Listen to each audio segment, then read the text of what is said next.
What do you think it's going to take to, I don't even want to say get back Roe, because Roe was never really, that was the floor, right? Right.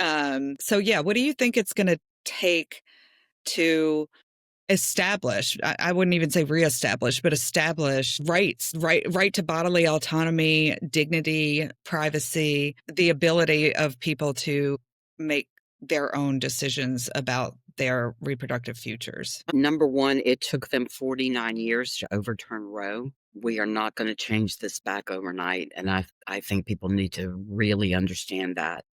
This is going to take a lot of work, and we are going to have to demand, as citizens of this country, to be treated the way we want to be treated. And we have to become better informed voters and better informed citizens.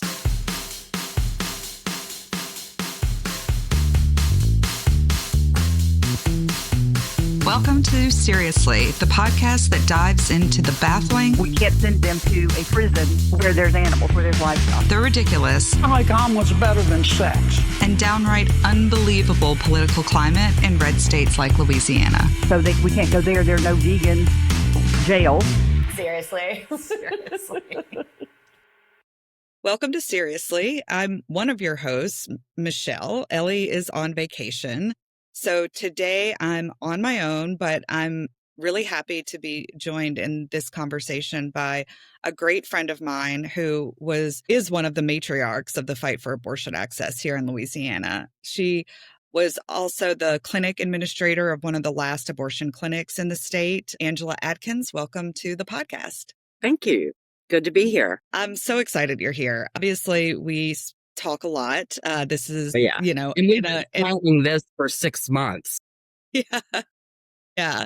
But I really wanted to have you on today so that you could talk a little bit about the history of your organizing for abortion rights in the state and the experience that you had running the clinic, especially at the height of like the legal restrictions before Roe fell and all the clinics ultimately shut down. So we're going to get into a lot of that. But first, we are going to talk about our Seriously moments this week. And I'll get us started. So I was at a leadership retreat this week in Wisconsin. So all week I was, kind of immersed in this transformational leadership training, which was really kind of emotionally exhausting. And it's also one of the reasons that I'm like woefully unprepared for the podcast today, but it really, thing I do, I'm skidding 90 miles an hour into home base at the deadline. It's just the nature of the work. But it was great because I was with like a lot of really amazing leaders from Louisiana and Mississippi, and the retreat really kind of required us to be like, offline, like to completely show up for what we were doing. And so I really checked out. So I actually don't have any idea what has been going on in the news this week. So you don't want to. Yeah, I know. It's like kind of, it's nice for my mental health. But so I think my Seriously is really just about how honestly triggering it is to go to the airport these days, because there are pictures and videos of Kristi Noem and her weird fucking plastic face everywhere. And I think it's really weird. I mean, I couldn't even tell you who the last Department of Homeland Security secretary was. I certainly couldn't pick that person out of a lineup. So it's just like this egomania. And we probably Kristi Noem has to pick that last person out of a lineup. Yeah. It's really, really bizarre. And there's a Trump banner with his face beginning to be plastered all over government buildings. And yeah, it's disturbing. It really is. It's a Seriously moment, like seriously. Yeah. I mean, I'm standing in line for security and it's like, Kristi Noem. So anyway, I found this video. So there's this really, really, really funny content creator who makes videos, and she's on TikTok and Instagram. Her name's Lysandra Vasquez. I don't know if you've ever seen any of her videos, but she does these really great impersonations of people in the Trump administration. And so I found I found one of her videos that where she's doing Kristi Noem. So I'm gonna play it for you because Okay. it's really hilarious. Kristi Noem here, and on behalf of the Department of Homeland Security, the Trump administration, and TSA, I'd like to welcome you to the security line of the airport. If you've made it this way, then you're clearly traveling somewhere, hopefully domestically, and keeping that money in the United States of America. But if you're traveling abroad, do you know that that's what President Trump calls most women? He's so funny. If you're traveling abroad, please be sure to have all of your paperwork. Otherwise, you will be sent to Guantanamo Bay or Alligator Alcatraz or just the regular Alcatraz and be put to work. It needs some serious work. If you get selected for random screenings, that is absolutely random. Also, you do not need your firearms past this point. My Rolex. Hello. Can somebody help me with my Rolex? We are fighting for your Second Amendment rights. However, you don't need that here at the airport. We are taking care of everything. I've got it. It's hard to get good help. Anyway, but we're here for you, the American people, Americans. If you get randomly selected, like I said, that's just random. I just don't understand where people came from that thought it was okay to think like this. It's so it's so bizarre. I love the flak jacket with the emojis that were in that like signal. On social media earlier today, I saw someone had done a caricature of her with her hat and her gun and, and her hair was kind of out to here and, she looked kind of maniacal and, Yeah. Yeah. No, she's got like crazy eyes. Yeah, she has crazy eyes. Oh my God. All right. So my seriously is why do I have to fucking look at Kristi Noem's weird ass plastic yeah, when you face? fly somewhere, you should Yeah. think to. Yeah. We shouldn't really, nerve wracking. we should know who our elected officials are, but we shouldn't. She's not elected.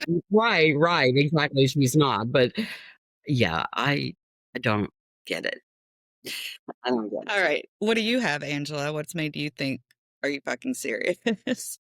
God, this week, there are so many things. I think the U.S. aid thing, and it's not just this week. I mean, he's done something that is legal but very rare in announcing to Congress that he's going to not give that money out. But the secondary, seriously, to that is the destruction of millions of dollars worth of food and birth control that should have went to people who need it. Yeah, it's unbelievable.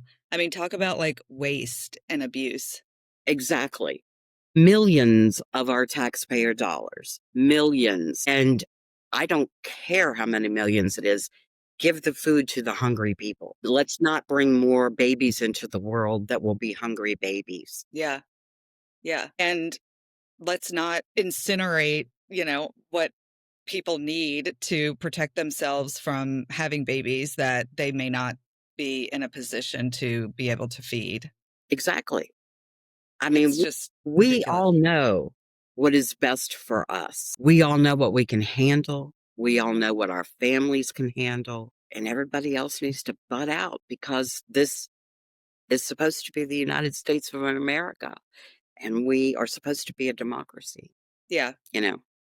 That little saying about rights and my nose and all that. Yeah. Oh, it doesn't feel like a democracy anymore. It does not. And there are a lot of countries around the world that are beginning to recognize us as not one. Well, that is actually kind of a pretty good segue into what we're going to talk about, which is the resistance, sort of, why it's so important to show up and to be part of this. So we're going to talk about your work at the clinics, but before we kind of get into that, I just want to hear from you, like, how did you get started in activism around abortion rights? So it was kind of funny. And everybody that was involved is now no longer alive. My mother worked in government and people they're not allowed to do political things. Back then, there were the pro-lifers that put many, many crosses, little white crosses, in the interstate grassy area between two of the on-ramps, right in front of the governor's mansion, and, made the news. And so several people in my mom's office, they wanted to write a letter to the editor, and they wrote the letter to the editor, and they signed my name to it. And so, I mean, it wasn't like I wasn't aware and I wasn't, on the right side of this, on the correct side of this, but I sort of got thrown in there. And so another woman and I went out to protest at the site of where they had placed all of these little crosses in front of the governor's mansion. And we hung coat hangers on them because back in the day, coat hangers were the symbol of illegal abortion, Unsafe abortions. safe abortion, right? Unsafe abortion, and the measures that women would go to out of desperation. And Yeah. the police were called, and the police said, you have to remove the coat hangers. We're taking you to jail. And I did have two small children at home that I needed to get home to. So we did remove those, but we did begin to make very loud noises. I had people from the local Now chapter, the local NARAL chapter reach out to me. And so I joined them both, and the rest is history. I've just worked my tail off ever since to make sure that everyone knows what's going on and that this is wrong. And we have to keep standing up. We have to keep speaking out and pushing back on all of this because more of our rights are at stake than I think the majority of people even realize. Yeah. I know that you were doing organizing in Louisiana on this like in the 80s. And from what I understand, there was a much bigger kind of coalition and movement back then to protect abortion rights. And you kept going. A lot of people seem to have fallen off. So, kind of, what's the difference between what you saw then and sort of where we are now? I think when back then, when we would have protests or rallies at the Capitol, we could turn out 1,500 people. Yeah. And nothing has changed as far as the polling data telling us how many people really are pro-choice, how many people think that women should and pregnant people should make their own decisions.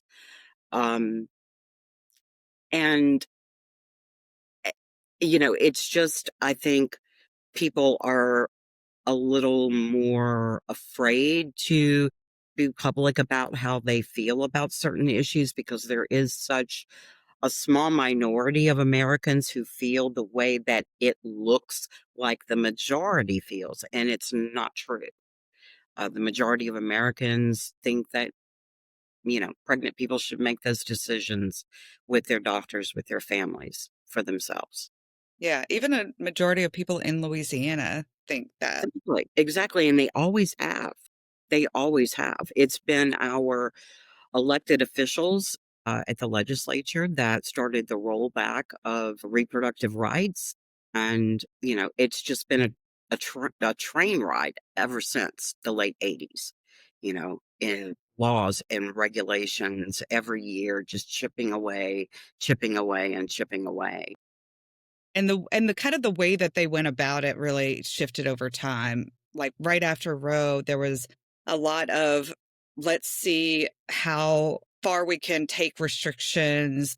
And then the Supreme Court weighed in here and there and stopped some things, let some things go forward. So there was more kind of a legal push. And then there was a lot of clinic violence that happened. Right. That's sort of where the movement went in. And that's really one of the first things that I did in the movement. The Now chapter here in Baton Rouge has always or most always supplied escorts, clinic escorts. For listeners who don't know what a clinic escort does, can you talk Sure. a little bit about that? A clinic escort is a volunteer that goes to the clinic and helps the patients enter the clinic, distracts them from the protesters, make sure they're safely inside, that they're not accosted by the protesters, because where some clinics are, you have to walk through the protesters to get to the clinic. At Delta, that was not the case. We had our own parking lot, so you did have to drive through their line on the sidewalk, but once you were in the parking lot, you were on clinic property. Patients normally are receptive and appreciative of people being there to help them. It can be very overwhelming depending on the number of protesters that are at the clinic on those days. Yeah. And eventually I started training other people to become clinic escorts. And I picked that work back up again in 2014. This was the late 80s, early 90s when we were doing this. And things kind of seemed to die down a bit in between. There were a few regulations or bills in between there, and there was some national stuff. But in states, they were slowly, quietly back then trying Yeah. to chip away at things. It wasn't in the news a lot. You didn't hear about this happening a lot. And, I go back to people probably 2017, 2018, saying, "Oh, they'll never overturn Roe. They'll never overturn Roe." Yeah. And I said, "Wrong. You're wrong. You're wrong." Yeah, and I think in a place like Louisiana, people didn't really know, like, yeah, Roe was still in place, but we had very few clinics left. The laws were very successful in shutting down clinics. I mean, we went Well, from in like, 2014, like 11 clinics in the right, state in like the early 2000s down to 3. Yeah. yeah, and those, uh, it, you know, 3 clinics and then 0 clinics. Yeah. So you were the clinic administrator, so that's the kind of the person day to Well, day I in mean, charge of the clinic. right. At Delta, I was the clinic administrator, but before that, at the same time, I was the director of operations for both Delta in Baton Rouge and Women's Healthcare Center in New Orleans, because they had the same owners. Yeah. So Delta in Baton Rouge has a crisis pregnancy center like right across Right the next parking door. lot. Yep. Right. The Women's New Life Center is what it's called. And so that crisis pregnancy center is part of the CareNet conglomerate of crisis pregnancy centers, and they're, notorious for honestly like privacy violations of patients, and they don't have any medical staff, and they lie to people that come in there about abortion, about birth control. I remember a young woman came into the clinic. It was about mid morning. And normally patients all came at the same time in the morning, and we just began, whatever they were there for. But a young woman came in. She had had an appointment with us earlier in the morning, and she came in and she was crying. And she said that she had mistakenly gone next door, that when she got out of her car, someone talked to her and got her to said, "This is where you need to go." And she went over there and they wouldn't let her leave. They kept making Yeah. excuses to keep her there and keep her there until she missed her appointment with us. And that was not a single incident. That went on constantly, where they would try to convince the patients that their building was the building they were supposed to go in. Right. Yeah. It was a tactic. So what would you say were some of the biggest challenges of running an abortion clinic? The thousands of regulations, of minute, very small details. Um, the the the pressure to, I mean, they made it almost humanly impossible. It was just very stressful for everyone who worked in the clinic, and the more regulations, and we're not talking about regulations that really had anything to do with patient safety. Right. They did not. How big the door is on the file room does not have anything to do with patient care. And a lot of the regulations didn't have anything to do with patient care. Yeah. Your hallways had to be a certain width, your closets had to be a certain size, just one thing after another, where clinics would have to go in and modify their buildings, every year there were new regulations, new modifications that had to be made. So those were, keeping up with that on top of, we're all there because we want to serve the patients, right? That's why we're there, to serve the patients. And in my opinion, the way they went about it sometimes would put the focus on all of these regulations instead of just on the patient care, you know? And Yeah. like I said, I'm not saying like let the clinics get away with something, wrong. I'm not saying that at all. But some of the regulations just were not about patient safety. Yeah. And then they would send people from the Department of Health in, these inspectors, right? Like randomly they would show up and they'd rifle through the patient files. Like, They go yeah, through the talk about patient. that a little bit. Gosh, that was one of the last things that I went through as the administrator there. We had our annual. They came in and did annual uh, evaluations, and they should. They should. I'm not saying that was wrong at all. They should. They would also come in when a complaint was made. And so pro-lifers would constantly make complaints. And one of their other tactics was to count how many people were in the building. And so it got to where, we had to make sure there were only a certain number of people in the building. We couldn't even allow the support person to come in with the patients. Yeah. You know, uh, yeah, that's just wrong. It's just wrong. Yeah. It was all about just making it as hard as As possible. hard as possible to give services to a patient. Yeah. And you don't encounter that at any other medical office that you go to. Yeah. I know. It's really insane. I remember when there were 2 doctors here in Baton Rouge who did abortions in their offices. It was just part of, yeah, Routine care. care. There were other doctors who did them as well. They just weren't, like, extremely well known for doing them. But I if you were their patient, they would do them. Um, that's how it should be, and I find it so ironic. And you want a seriously moment? Representative Lauren Ventrella and AG Liz Murrell sitting at the table talking about how the abortion pills, oh, there's no doctors. Well, that's because you've run them all out of state and you shut down Right. the clinics that the doctors were in that were monitoring the patients. Right. Yeah. Like, Let's create a problem that didn't exist and then clutch our pearls about how this is a problem now that we exactly. created. And now we need Exactly. another solution to it that is also not serving anybody. Exactly.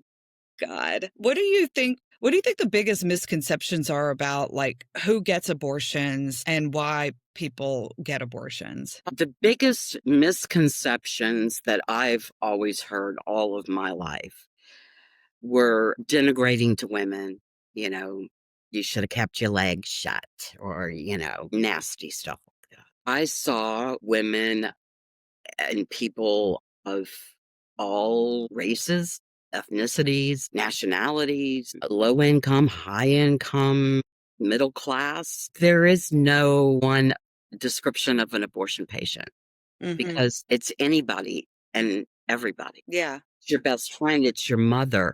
I said something on social media last night to a very small group of folks I was talking to, and I mentioned that I was doing this podcast today. And someone in that group said, like my grandmother who had to use a knitting needle. Wow. Yeah, these are stories that we all have in our families. Some are talked about in quiet, some you may not even know.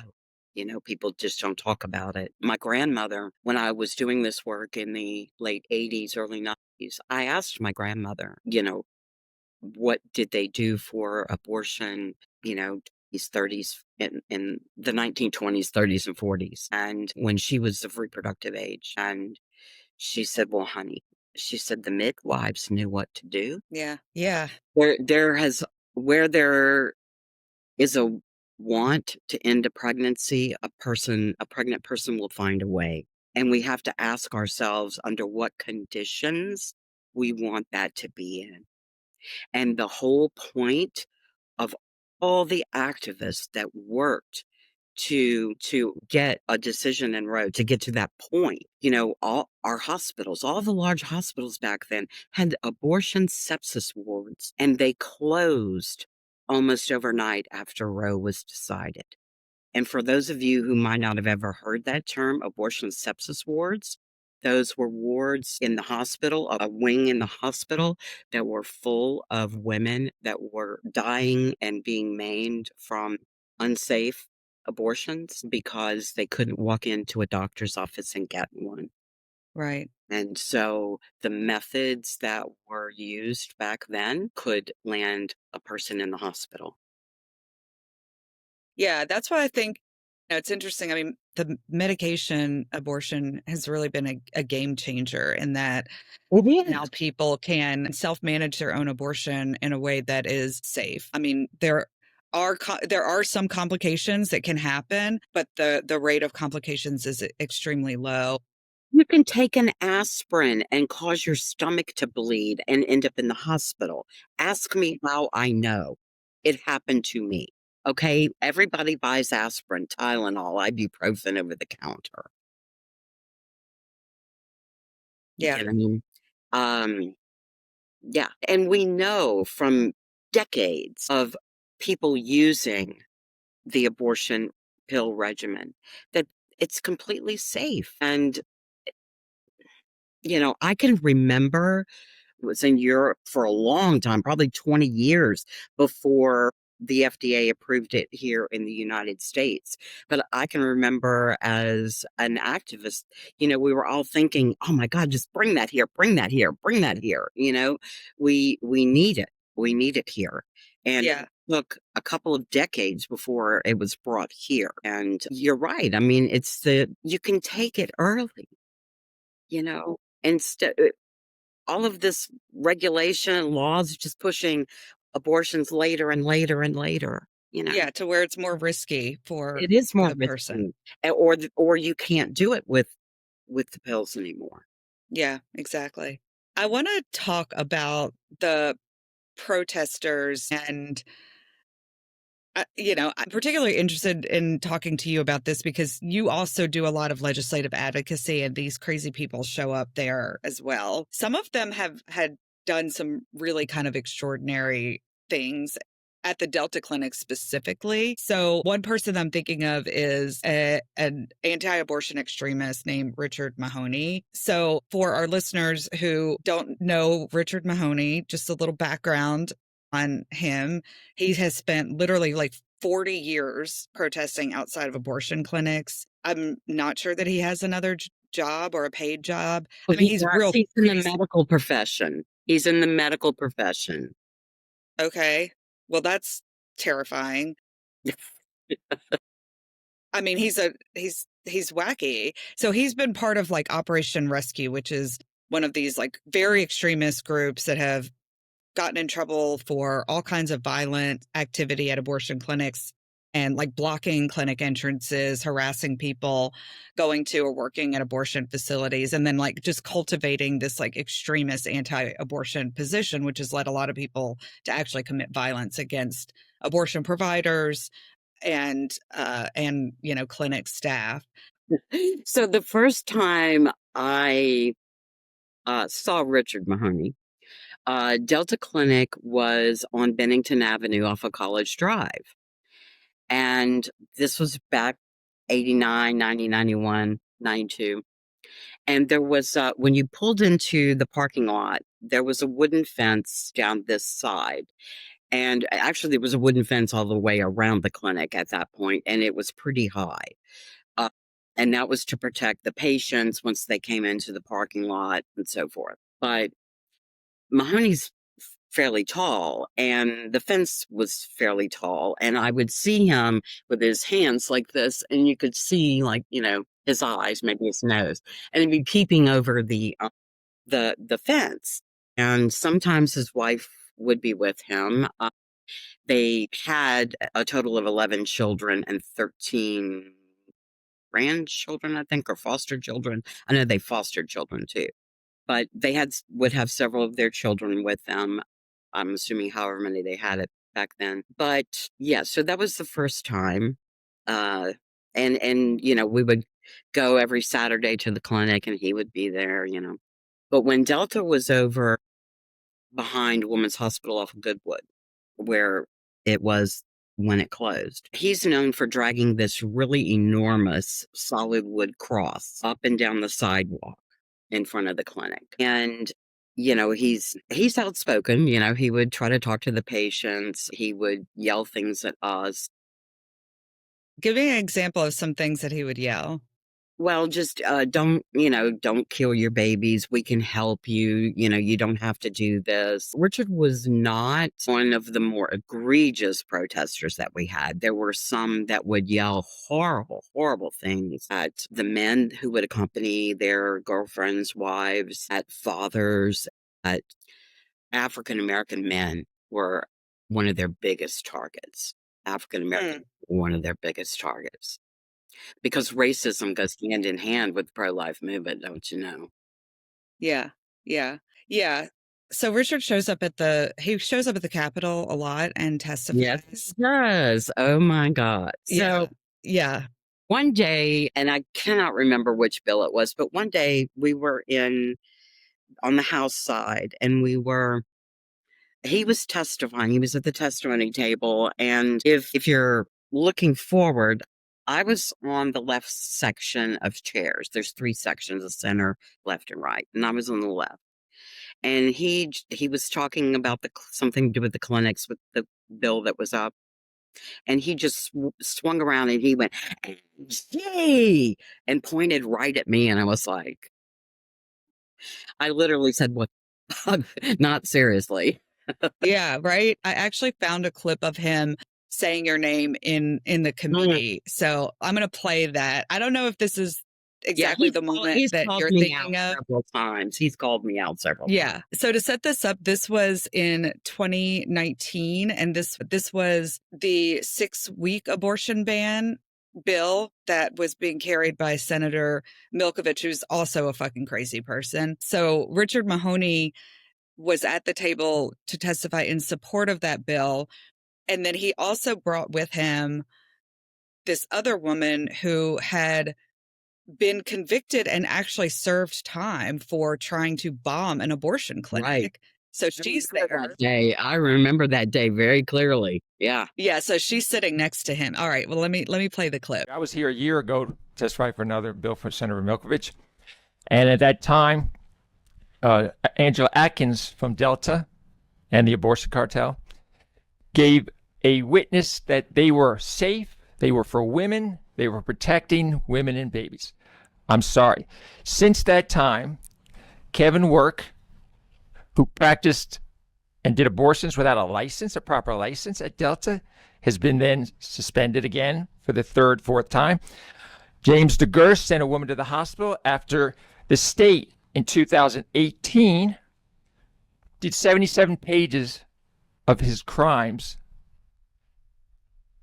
Anybody wants to see them? They're right here. An abridged version.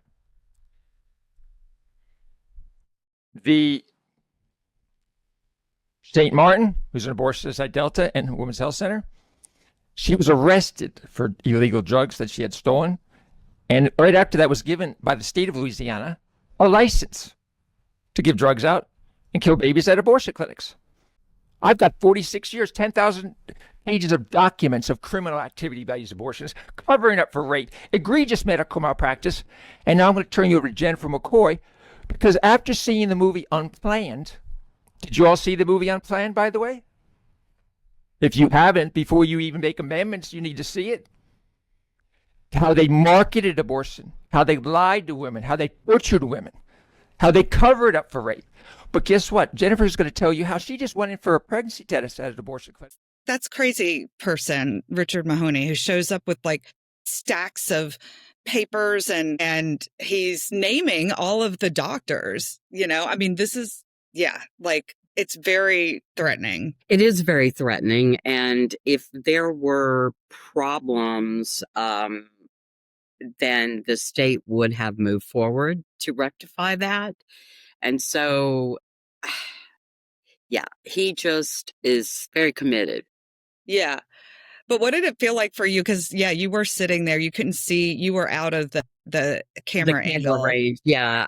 But what did it feel like? Was sitting there going, yeah, more seriously moments, because I know that the things that he was saying are not true or were taking them extremely out of context. They're, that state report was not full of, crimes or anything like that. Abortion doctors, the ones that I have met personally, are very caring people and they're very brave people because there are many of them who have been murdered for the work that they do. They've been murdered because they are a doctor that serve women. Mhm. Yeah. Didn't you tell me though that it made you think of I remember that particular incident happening was, he said my name and then he went, and she, and pointed at me in the audience. And I've always felt like it was the end scene from Invasion of the Body Snatchers, where Donald Sutherland, you see him walking around and you don't know, is he a pod person or is he still himself? And he's outside and he sees one of the other actresses, in the movie, and she's not been turned yet. And all of a sudden he looks at her, screaming and pointing at her.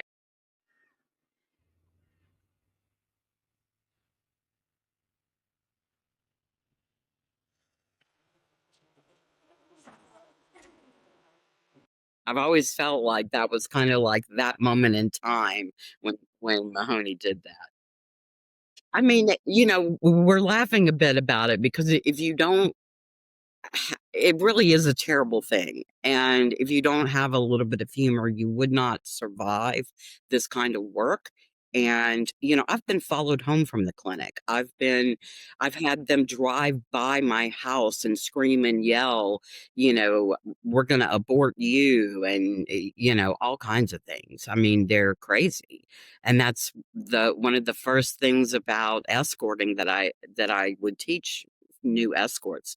When you leave the clinic, be aware of your surroundings. And if you go to a store and you see one of them in a store, go the other direction, just be aware. And if they're following you, pull into a police station, a fire station.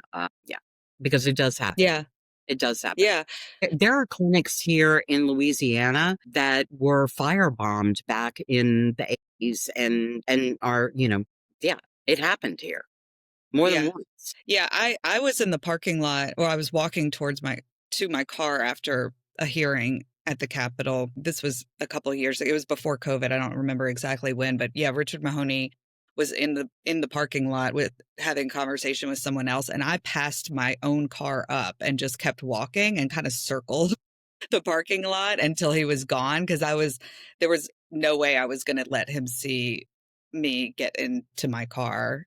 It's pretty ridiculous that people who are just trying to care for, in the case of working at a clinic and being a provider, or people who are really just advocating for people to have access to abortion, have to watch their backs and take precautions, because these people are crazy. All the people that actually were convicted for violations of the law that is, supposed to criminalize that kind of behavior, they were all pardoned by Trump. Right. The Right. same people showed up January 6th. They were part of the insurrectionists. So not everybody who opposes abortion is an No, extremist. absolutely not. Absolutely not. But some of them are actually really dangerous people. Yeah.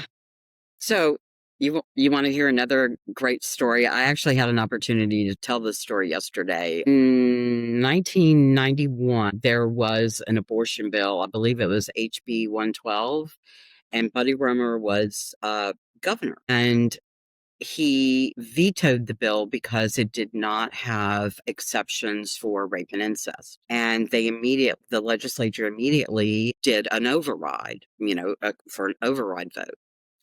And the Senate voted first. And at that time back then, there was no internet. You couldn't watch live, the legislative process. You couldn't watch it live online or on TV. So there was a bank of payphones.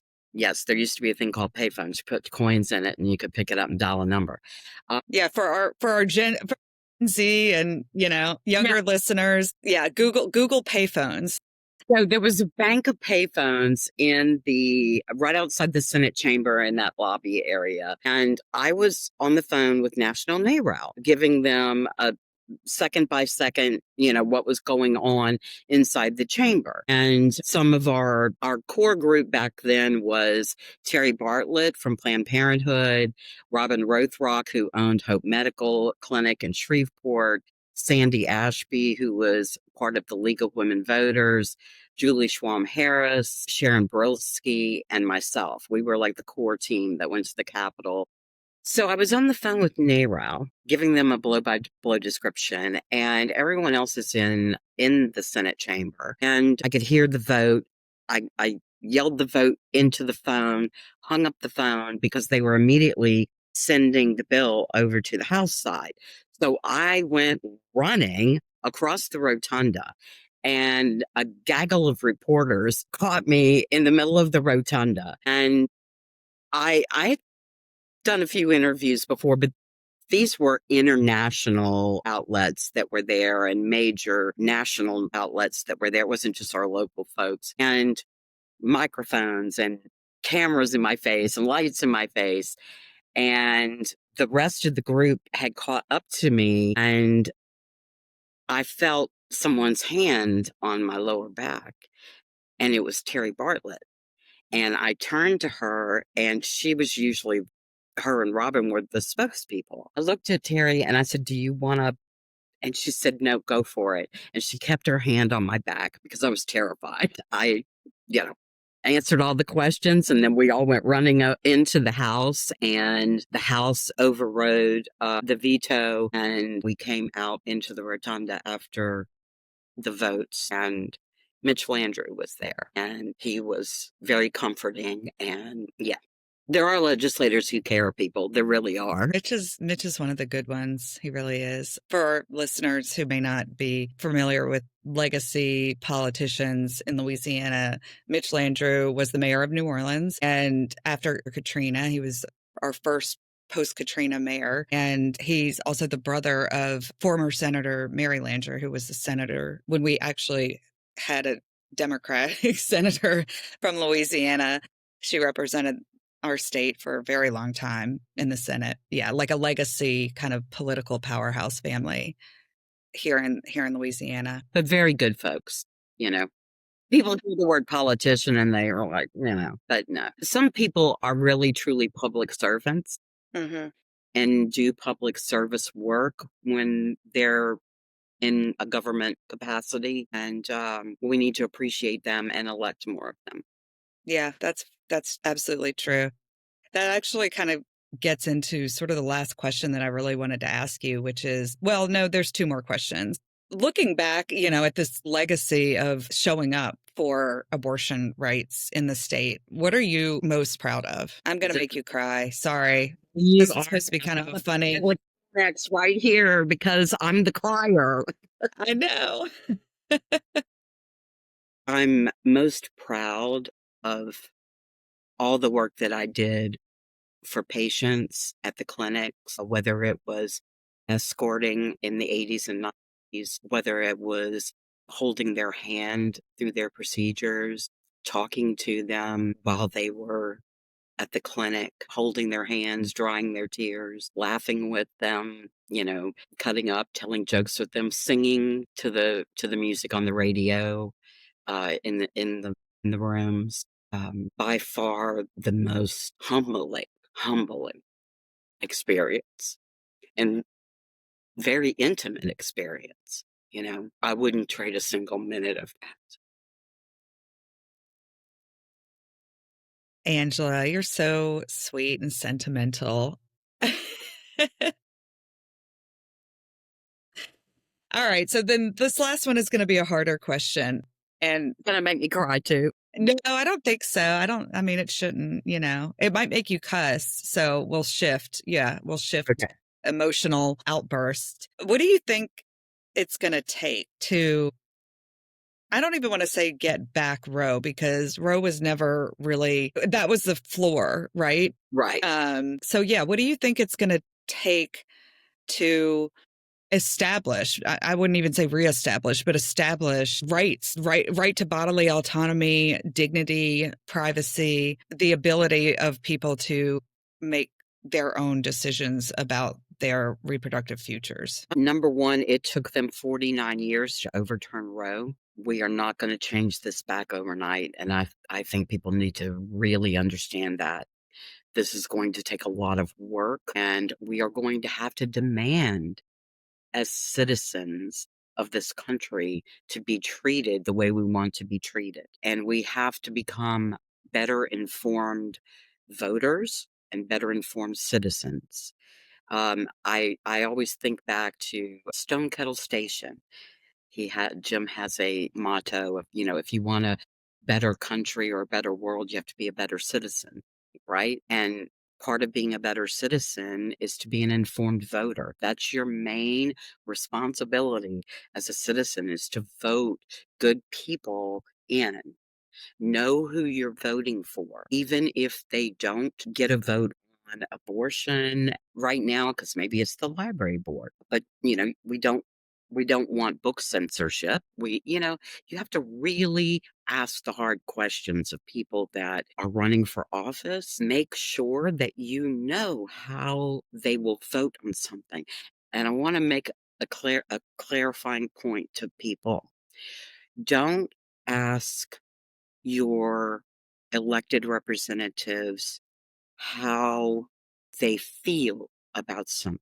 You're there telling them how you feel, but don't ask them how they feel. You need to ask them how they will vote, because I can 100% guarantee you that there are Republicans out there who are pro-choice, who would fly their wives and their daughters to another state to get an abortion because one said so in the Louisiana legislature to another legislator. Don't think we don't hear those things. There are pro-choice people everywhere, but you cannot. Back when I first started doing this work, it didn't matter whether you were a Republican or a Democrat. We had a mixture of folks, political party folks. Um, it was all about how you felt, what your idea of, just being pro-choice. Allow everybody to make their own decision. That's what democracy is, for God's sakes. That Yeah. is what democracy is. I get to choose for me. You get to choose for you. And I just think that young people nowadays, they have never had rights taken away. My generation and the ones that came before me, we had to fight for things. You were born with these things. These young folks, they were all born with these things, and they don't realize what life was like before these rights were put in place. And they're not going to like what this country is devolving into and what that is going to mean for them. It's frightening. It is frightening. I am frightened for every young person in this country.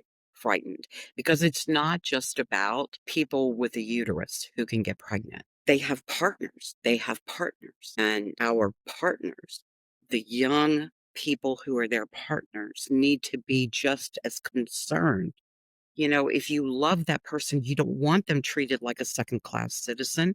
You don't want them to go without health care. You don't want them to bleed out in a hospital parking lot because they can't get an appointment before their 12th week of pregnancy, or because they're starting to miscarry and no one wants you to have a miscarriage in their hospital, because that is exactly what is going on right now in 26 states. And that ought to infuriate every single living human being in this country.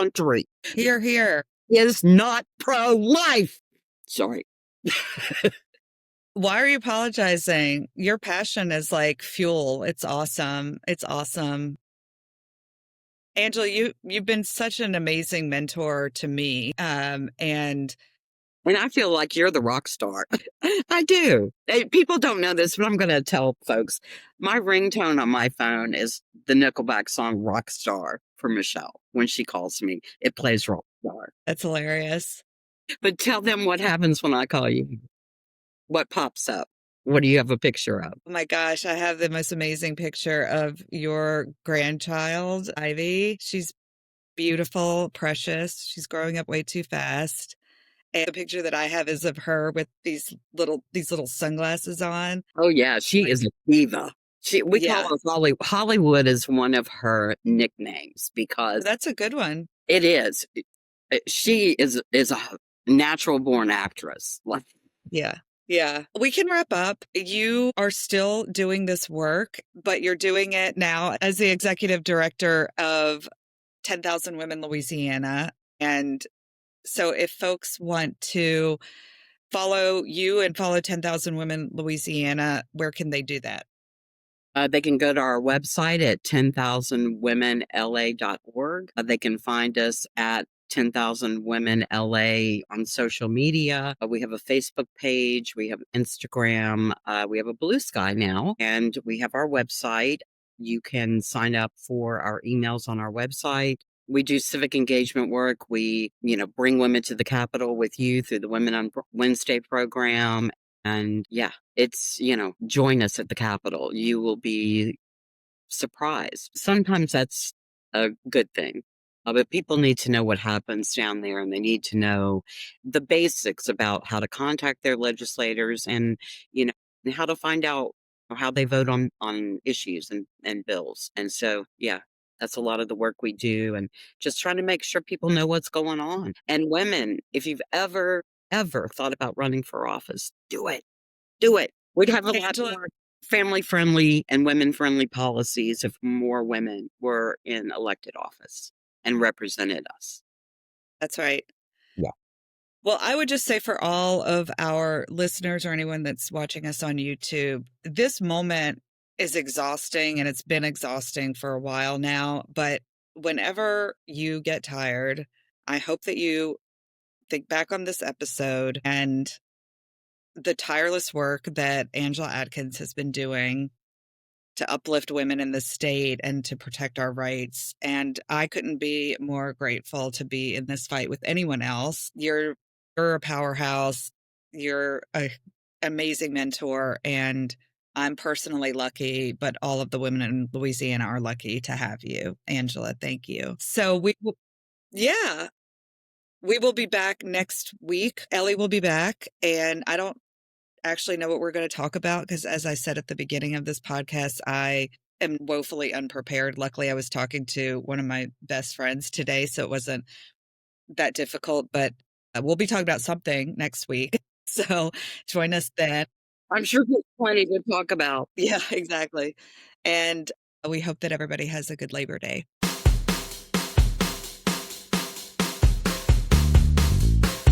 Seriously is presented by Lift Louisiana, a nonprofit organization advocating for reproductive health rights and justice.